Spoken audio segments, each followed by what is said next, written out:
Okay, so over the weekend we visited Osaka Castle and we stayed here at the Patina, which has a great view. And so what I wanted to do in the hotel room was to take a snap from the window of the castle from a perspective of the night view to the morning view. So that's time lapse, right?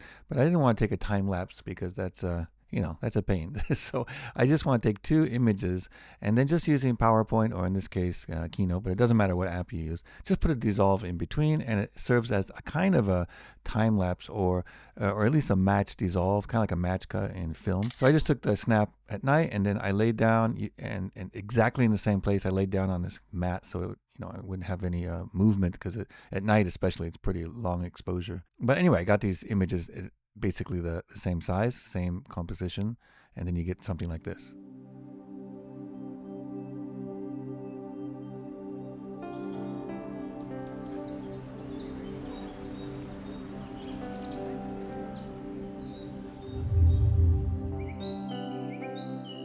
Okay, so here are the two images. This is how I did it. So you see, I just have these two images here.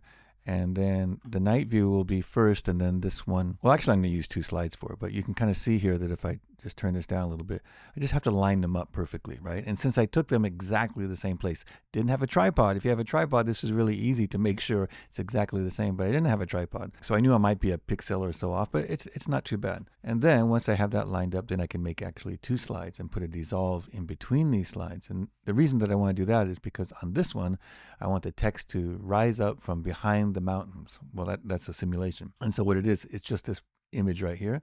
And then I copy that and paste it. And then you can kind of see if I turn the bottom one off, you can kind of see it, right? So just using remove background, I remove the sky. You can kind of see there's some sky up here, but that doesn't matter. And then you get that effect, right? So that's how you do it. So it's sort of like a cross dissolve.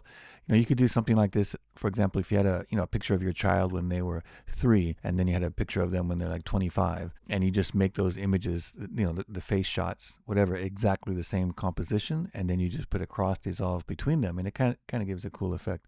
I think I saw this in Saving Private Ryan, or it's been in a bunch of films where you can kind of do that transformation. Anyway, that's how you do kind of a cross dissolve, or a kind of a time lapse. It's not really a time lapse, but it simulates one just using two slides. Really easy to do.